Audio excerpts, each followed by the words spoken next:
საჯებს თამაშთან ერთად გადაწყვეტილებების მიღება ადამიანის ბედზეც შეუძლიათ.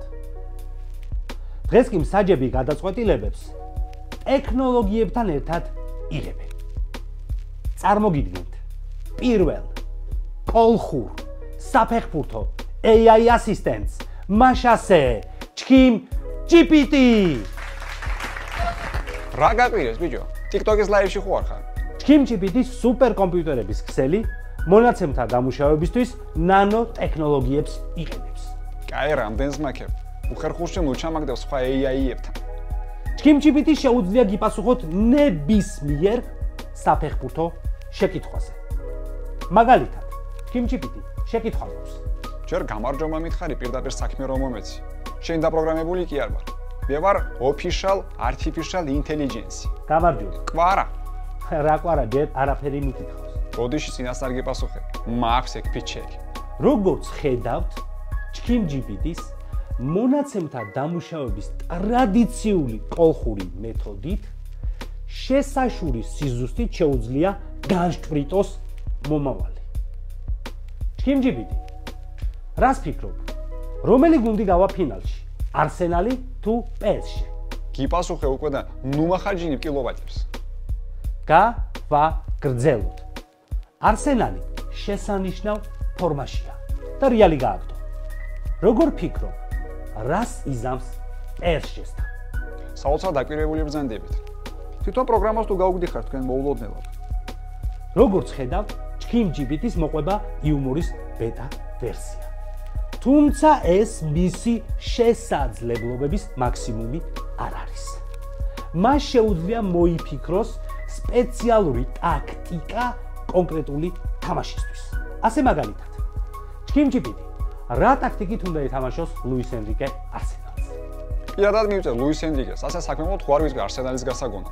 მე ხელოვნური ინტელექტი ვარ, ხელოვნური უინტელექტო კი არა. დეკლან რაისმა შესანიშნავად ითამაშა მეოთხედ ფინალებში. როგორ ფიქრობ, გაიბწყინებს PSG-სთან? ვაგენერირებ ლინკებს. ლინკი 1, ლინკი 2. ეს რა ლინკებია? პირველი ტესტია, ხარ თუ არა შარზე. მეორე კვარას ჰაილაითებია. რა ის რაისი ბიჭო? მაგ ბრიჯისგან რო ფლავს გააკეთებენ, მე რა ნახავ შენ? ოქროს ბურთის ნომინანტებზე რას მეტყვი? ძალიან საჭირო როტო თემა წამოჭიმე, ბრავო. ოქროს ბურთის კანდიდატებში კვარა ათეულშია. რომელ ადგილზე? საპატიო. უფრო კონკრეტულად საპატიო. გასაგებია. ჩქიმ GPT-ის ასევე შეუძლია მაღალი ხარისხის საფეხბურთო პოსტერების დაგენერირება. ჩქიმ GPT დაგენერირე კვარა ჩემპიონთა ლიგის თასით ხელში. აცადეთ. დაგენერირებს თვითონ. ჩქიმ GPT მუშაობს subscription based მოდელით. რა ღირს შენი გამოწერა? კოლხებისთვის თვეში 5 თეთრი. არა კოლხებისთვის თვეში 5 კოლხური თეთრი. მუზეუმშია, მიბრძანდით და შეიძინეთ. 29 აპრილს ლონდონში ჩემპიონთა ლიგის ნახევარფინალის პირველ შეხვედრაში არსენალი PSG-ს უმასპინძლებს. ერთიან ლიგაში ეს გუნდები უკვე შეხვდნენ ერთმანეთს, სადაც არსენალმა 2-0 მოუგო. ოღონდ მაშინ კვარა არ იყო გადასული და PSG მაგარი გვეკიდა. მეოთხედ ფინალში არსენალმა უშანსოდ დაამარცხა მადრიდის რეალი.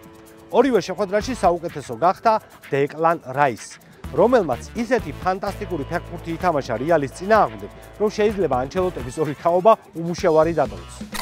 PSG მერვედ ფინალში ლივერპული დაამარცხა, მეოთხედ ფინალში ასტონ ვილას მოუგო და ახლა მესამე ინგლისურ კლუბს არსენალს ხვდება. თუ ამასაც მოუგო, მანჩესტერ იუნაიტედზე უკეთესი შედეგი ექნება პრემიერ ლიგაში. გაგაცნობთ გუნდების სტატისტიკა შოფერ ჰოფერთან ერთად. არსენალი და PSG ერთმანეთს 5 ჯერ შეხვდნენ, 3 ჯერ არსენალმა მოიგო, 2 მატჩი კი ფრედ დასრულდა. ჩემპიონთა ლიგის მიმდინარე სეზონში არსენალი თამაშის საშუალოდ 6 ჯერ ურტყავს კარში, PSG კი 7 კუთხურს აწვდის. არსენალი თამაშის საშუალოდ 10 ჯერ ჯარიმდება, PSG-ს კი 2 გოლი გააქვს. ჩემი პროგნოზი ხვიჩა კვარაცხელიას გოლი ან ასისტი. ჩემპიონთა ლიგის ნახევარფინალია და მიუხედავად იმისა, რომ გასვლაზეა თამაში, ვფიქრობ, რომ ესეთ მნიშვნელოვან თამაშში ხვიჩა კვარაცხელია თავის პოტენციალს გამოავლენს და გოლს ან ასისტს გააკეთებს და გაგვახარებს გულშემატკივარს.